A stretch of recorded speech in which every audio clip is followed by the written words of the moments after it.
Welcome, everyone, to a different kind of doula. My name's Colleen, and I am here today with my co host, Maureen, and Kathleen will be back with us next week. Today, our topic is bereavement in the workplace, and it's, of course, it's going to have to be included because of all the uh, what do I want to say? All the news about death doulas and death in general, and people starting to become aware of our culture and its aversive attitude toward death. So let me start with a story uh, that I read, and it's about a woman who describes her experience when her father died suddenly. And she says it was one of the most devastating days of her life. Uh, there was no warning, no signs he was ill. And she remembers in detail her mother's frantic call, and then her husband rushing her and their two children off to see the mother and to see what happened. So she felt she was living this nightmare. And her parents' finances were in good order. That was a good thing. But the list of things that she had to do went on and on and on. Picking out a casket, arranging for cremation, choosing a burial suit, declining or accepting whether they were going to have an autopsy done because they didn't know why he died, canceling his cell phone, canceling the social security benefits, transferring the bills to her mother's name, writing an obituary, and the list goes on and on and on. I've been through this myself. And the hardest thing, though, aside from all the documentation, was telling their family and friends. And every conversation every conversation they had, they experienced the trauma over again of his death. So her company was notified by her husband, and in this case, she was given paid time off. It didn't say how much, but she felt supported by her colleagues and work team, and she received a lot of support from the community in her work organization. So this is not always the case for most, and that's why we're having this show today to talk about that. Many organizations right now are rethinking, for instance, parental leave policies, wellness benefits. I've seen these pop up all over the place, and how to create programs for working remotely after the pandemic. Should they continue? Is it beneficial to the organization? But if you talk about bereavement policies, they're not a priority with organizations, and this may be because we are not comfortable embracing death and loss in the workplace. Uh, I have to say for myself, when my parents died, at the time I was working for an organization when my mother died. I was working for an organization that just checked in. I checked in with them, they checked in with me, but nobody said come back. And I continued getting paid. So I was kind of with an organization that was more family oriented, and that was beneficial to me. So I didn't have this experience that some people have where they're only given, and I know Maureen knows all these stats, but 3 to 5 days is the average. 3 days, 3 days to get through grief. I don't know. It's a really interesting topic, and I feel our culture in general will be changing in the future. It's changing now. There's a lot of bumps in the road, but I don't know what are some of your thoughts on this, Maureen? I know we've talked a little bit about it. I know it's a big area of interest with you. It is. Thanks, Colleen. It is a big area of interest because the thought that someone's grief will be gone in 3 to 5 days and they can get back and function fully at work it's just wrong. It's not going to happen. Um, yeah, most states in the United States, it's not a federally mandated policy to have bereavement leave. So it's individual states. And I think there are about 11, only 11 states that have some policy. California, they have 5 days off, but for a companies that have 5 employees or more. Washington State, I think, did you say they have 7 now, Colleen? Well, I I went looking and looking for that stat, and it still comes out like 3 days. And sometimes, and what they may do is add some sick leave in there to pad it. yeah. There are companies that do that. But most people do not get bereavement leave, or they have to use their sick time. They're already stressed. They might be out of sick time, all of these issues that go into it, and thinking that then they have to go back to work. And let's face it, most people in the workforce don't want to deal with it because they don't know how, or they think, oh, you should be able to come back at full capacity when your bereavement leave's over. But it doesn't matter if it's a parent, a spouse. I think it's especially hard when it's a child, because that's just not nature. That's just not natural.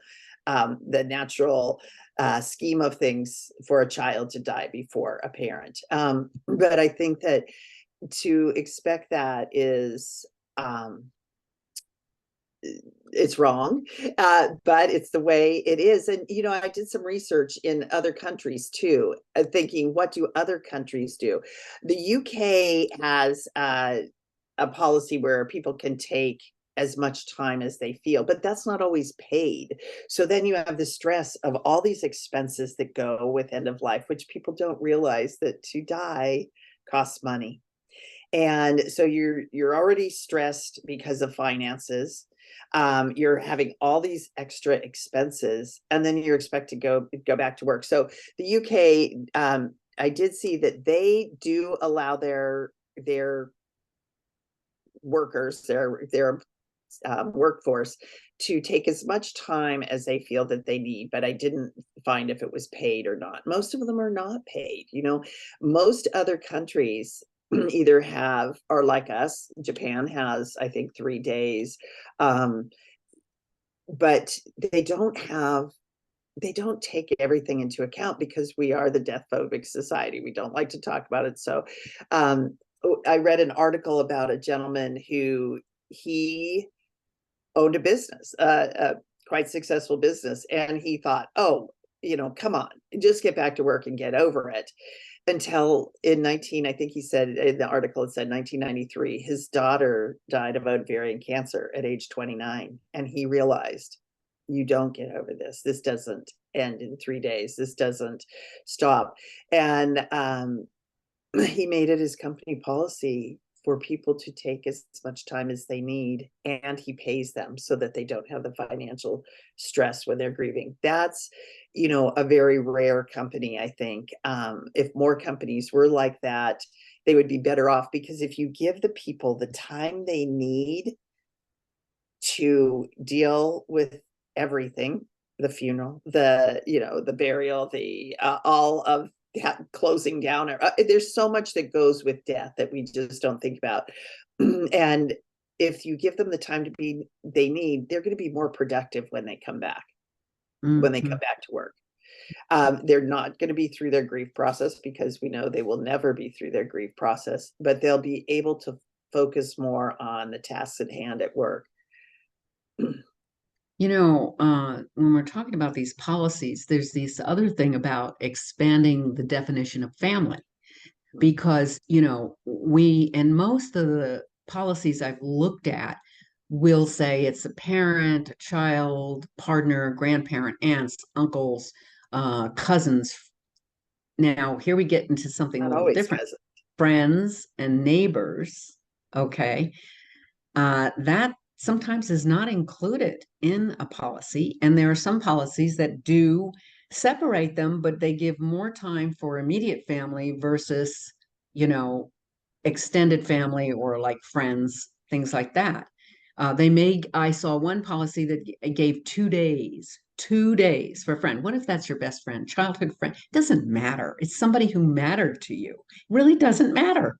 And I mean, as far how long you knew them, or what relationship you had. But then there's the miscarriage. The Journal of Gynecology and Obstetrics stated that there's 29% of women are depressed after a miscarriage. We don't even notice depression in our society. Yeah, yeah. And you're expected to get back to work because, well, you didn't have a baby, okay? And it doesn't fit into the family leave policies. So I mean, I just think we're just so far off um, with so much of this. Yeah, when you talk about miscarriage, I did have a miscarriage. I had two little toddlers, and I ended up with a miscarriage.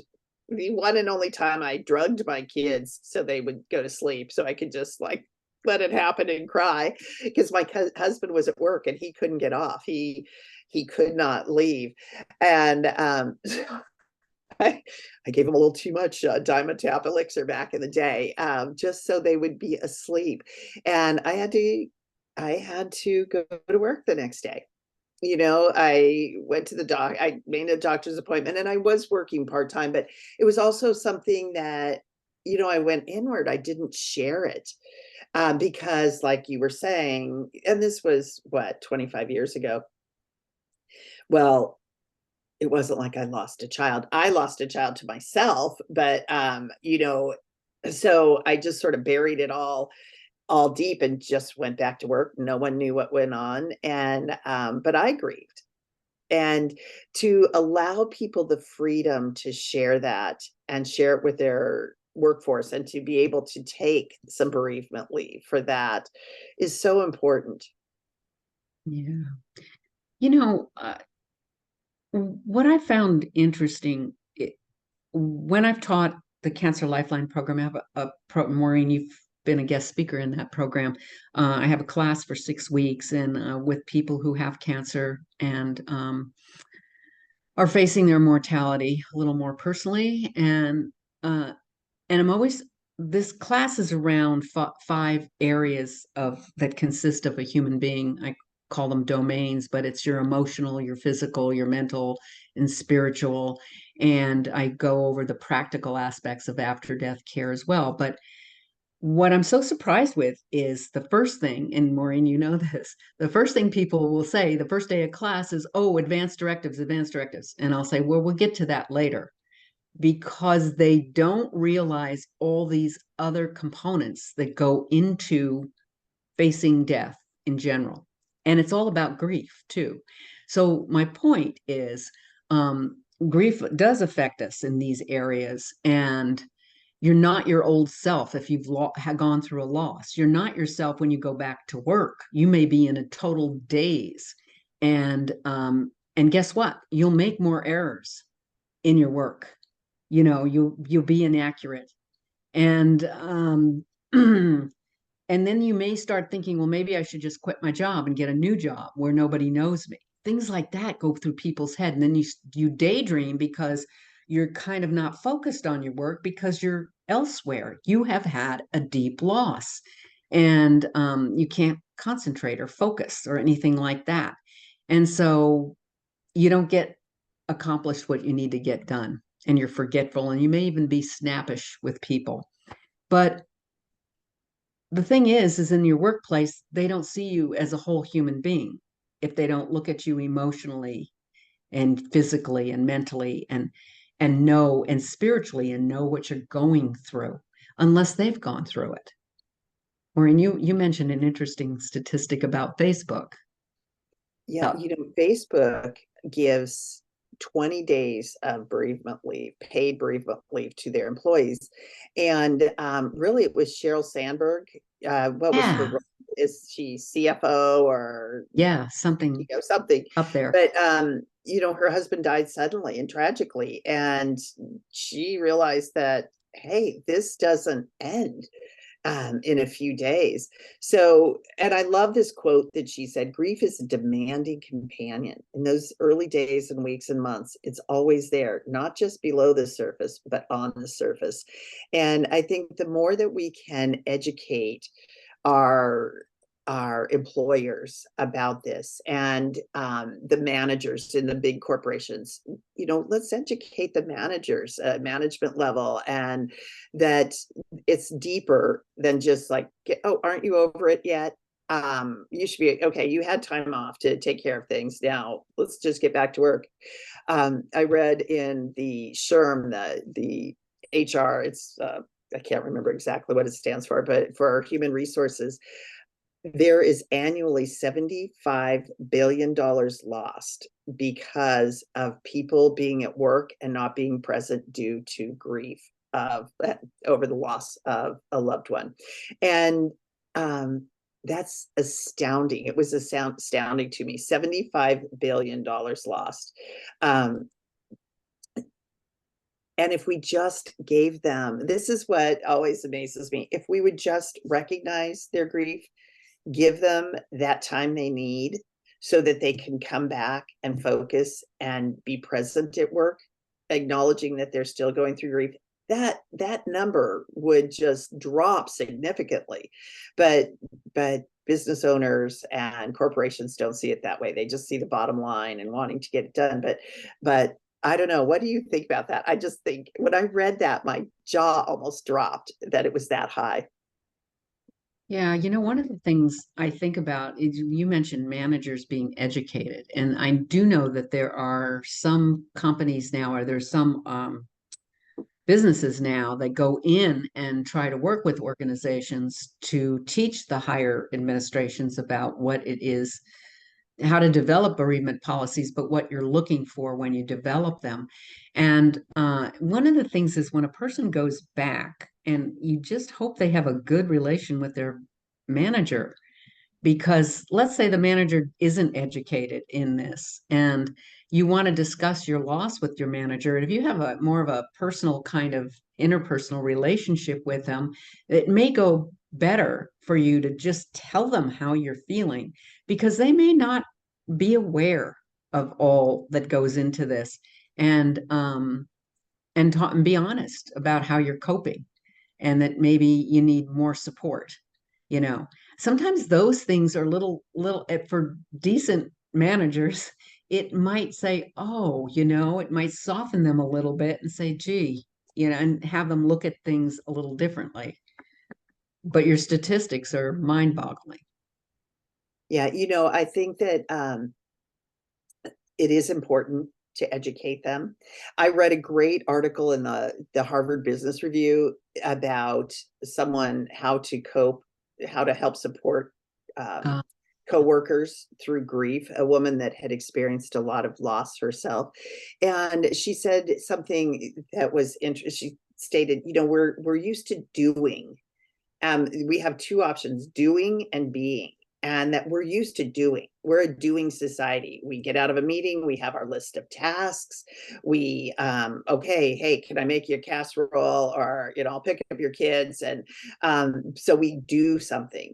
But sometimes it's more important to just be. And we're not comfortable with being in our society. And she had quoted from Brene Brown's Daring Greatly video, which I love Brene Brown, and I've seen this, but one of the things she wrote about just being, that being shows empathy. And empathy is the capacity to recognize others' perspectives as their true experience, and to recognize others' emotions and articulate them, and to avoid judgment. So, it's great to be sympathetic, but really being empathetic is so much more valuable. It's a passive, not an active quality. But it gives that person permission.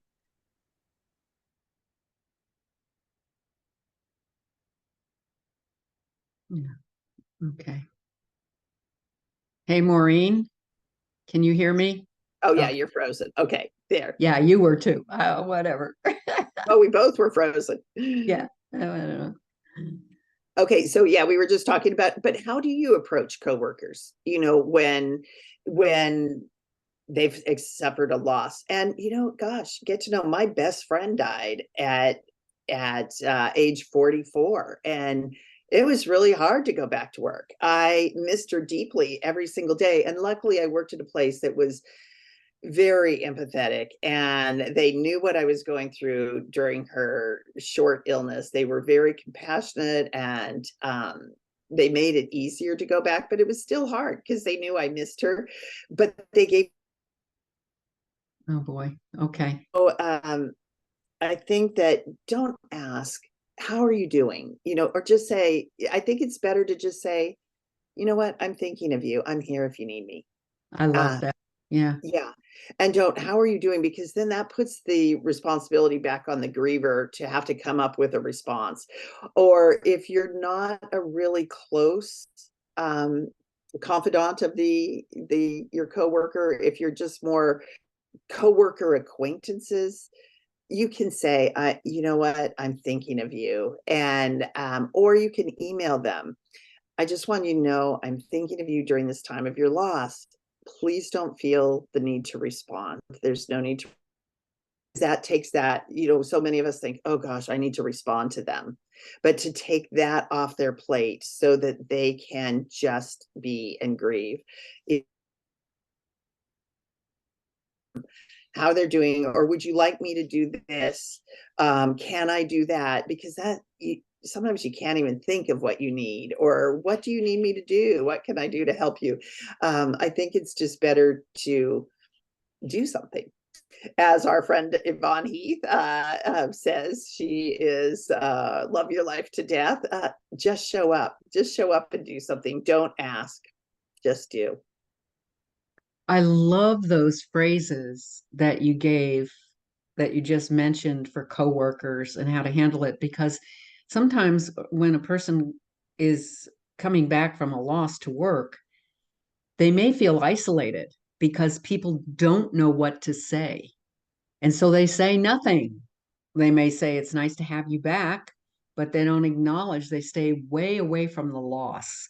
Yeah. And if the person who's grieving knows this could happen and kind of looks at it with some forgiveness for ignorance and not no, for people's, reticence for acknowledging the loss, they may be able to handle things a little better and maybe even help guide that person, and by talking about it with them to make them feel more comfortable so they're able to acknowledge the loss themselves, that this my colleague had a loss and she's now sharing it with me, or he's now sharing it with me, and now I can talk with them.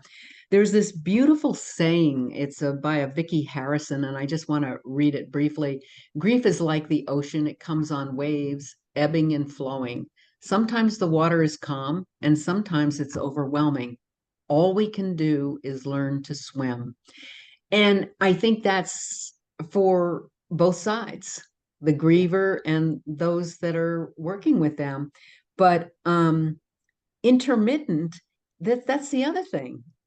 Can a person who has been grieving and given some time off, they come back to work for a little bit and then all of a sudden one day they feel awful, and that's the point of this, that it's grief is intermittent at times too. I mean, Yeah. you just can't carry it all at once. And so, what does work do with that? Do they give them a day off? Do they take a sick day? Do they have mental health days? I mean, few and far between in a lot of organizations, but people do that, but we don't really, there's such a wide variety of grieving. I mean, there's wide, what do I want to say? Things that a person goes through with grieving. Yeah. Yeah, and I think for coworkers coping, helping people through their grief, I think that realize that not all grief's the same. My grief for my dad was different than my grief for my best friend, which was different from my grief for my grandfather that I experienced. And allow them to grieve as they need. If you're a close coworker, you have a close working relationship, take them aside and just say, I'm here for you. If you need anything, um, come, I will be here, and let them know. But that's more for a closer coworker. Give them the space. If they cry, let them cry. If they feel the safety to do that.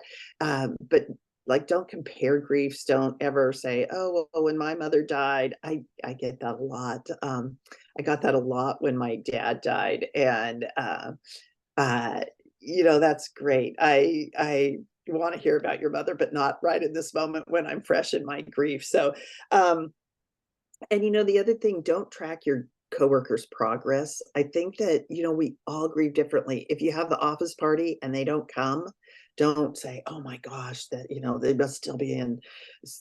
Why didn't they come?" And if they do show up, just say, "It's so nice to have you here with us. It's so nice that you came." And don't make a big deal of it. So I think those are some important things. Yeah, our culture isn't really good with loving statements all the time, um, and compassionate statements. And like you're saying, grief is very fluid and it changes around there. The other thing, when the person comes back, they may want to find some safety. Here's something else their coworker could do if the person agrees, is say, "Hey, do you want to take a walk? You don't have to talk about anything. We could just take a nice walk." And I think that creates a safe environment for that individual. But sometimes it's like they feel like crying, and I know people have done this. I've done it. You go to the bathroom, get into the toilet stall. You don't have to go to the bathroom, but you just want to be private and you cry. Or you go to the back stairwell and you cry, or you take a walk and you cry, and you come back to work if you have that kind of job, hopefully. And you just need those safety places and safe and feeling safe to take those moments away from work while you're working. So, and know that that's okay. If you have a friend at work and you trust them a lot, then you can ask them to be with you for a little bit. Yeah. I yeah, I think that our bereavement leave needs a lot of work, but also our education for our employees on how to help someone through grief, because at some point of time, all of us will experience the loss of someone we love. And it's going to impact our ability to show up and be present fully at work. And so to have compassion and empathy, is always a good thing. There is an organization that I've followed. It's called evermore.org. And I want to say the gal's name is Joyal Mulroon. She lost a child. A child died, and she was given, the 3 days to grieve and to do the funeral and all of that and get back to work. And she has made it her mission. She has a nonprofit. I want to really promote this because she has lobbied before Congress for extending uh, bereavement leave, and it's an organization that I think everyone should look into to see what she's doing. She is on a mission to get our bereavement leave to change. I think when our maternity and paternity leave is so extensive, my niece just had a baby, and she gets 4 months maternity leave. Her husband gets 6 months paid paternity leave. And that's wonderful. I think it's wonderful. But wouldn't it be great if we even got 12 weeks paid bereavement leave? So anyway, we are at the end of our show. Go out and make your voices heard if you think we need more bereavement leave, and really just keep educating people on how to deal with grief in the workplace. We are a different kind of doula, Maureen, Colleen, and Kathleen, and we are part of the Gentle Passage Doula Collective, and we are passionate about educating people on end of life topics. We also do end of life doula training and educational programs. And we also host a monthly death cafe. It's the second Friday of every month at 12:30 p.m. Pacific time on Zoom. And we've had people from all over the world attend. It's a safe place to show up, to share your thoughts, not share your thoughts. Some people just come and listen, but it's a totally safe, non-judgmental place, and a place you can get questions answered about death and end of life. It is not a support group. So we hope you'll visit again and join us on a different kind of doula, and we will see you next week. Thanks so much.